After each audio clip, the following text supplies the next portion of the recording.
জনিয়াৰ হপুৰত ভূতবাংলাত পৰিণত আদৰ্শ আৱাসিক বিদ্যালয় ৩৩ কোটি টকা ব্যয় সাপেক্ষে নিৰ্মাণ কৰা হৈছিল আৱাসিক বিদ্যালয়খন। নিৰ্মাণ কাৰ্যৰ ৫টা বছৰৰ পিছতো আৰম্ভ নহল পাঠদান। বৃহৎ অঞ্চলটোক সামৰি লোৱা বিদ্যালয়খনৰ এনে অৱস্থাই স্তম্ভিত কৰিছে সকলোকে। শীঘ্ৰে পাঠদান আৰম্ভ কৰাৰ দাবী জনাইছে স্থানীয় ৰাইজে। জনিয়াৰ হপুৰত ভূতবাংলাত পৰিণত হৈছে আদৰ্শ আৱাসিক বিদ্যালয়।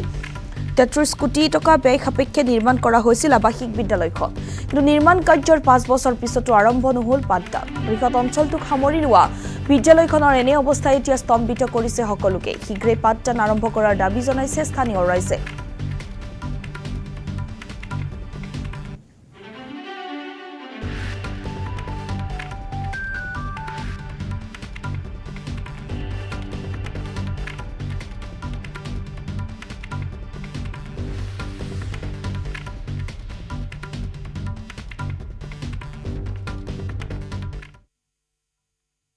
আমি এই গোটেই চৌহদটো পৰিভ্ৰমণ কৰিলোঁ, চালোঁ আমি।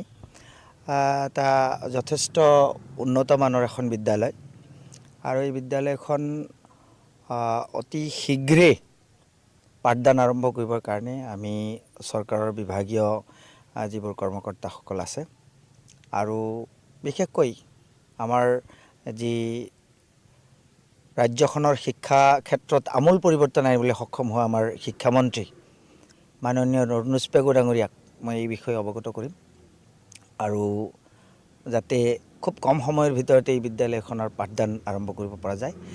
এই যিটো চৌপুৰ গাঁও পঞ্চায়ত, এইটো মন্দিয়া বিধানসভা সমষ্টিৰ এটা অতি অনুন্নত এলেকা, শিক্ষাৰ ক্ষেত্ৰত অত্যন্ত পিছপৰা আৰু এই এলেকাত এই বিদ্যালয়খনৰ পাঠদান আৰম্ভ হ'লে যথেষ্ট এটা শিক্ষাৰ গতি আগবাঢ়িব, সমাজখন যথেষ্ট উন্নতিৰ দিশলৈ যাব আৰু সমাজখন আমাৰ সুস্থিৰ হ'ব।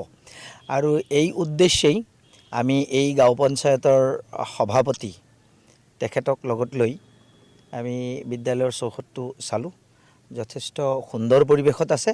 কেৱল কাম গোটেই সম্পূৰ্ণ হৈছে, কেৱল পাঠদান আৰম্ভ কৰাৰ যি বিভাগীয় প্ৰস্তুতি, এই প্ৰস্তুতিটো সম্পূৰ্ণ কৰিব লাগে আৰু সেইটো কৰিবৰ কাৰণে আমি চৰকাৰৰ সংশ্লিষ্ট যিসমূহ কৰ্মকৰ্তা বা আমাৰ মন্ত্ৰী মহোদয় মই অৱগত কৰিম, যাতে অতি সোনকালে এই বিদ্যালয়ৰ পাঠদান আৰম্ভ হয়। কিবা বিভাগীয় হয়তো কিবা বিজুতি থাকিব পাৰে, কিন্তু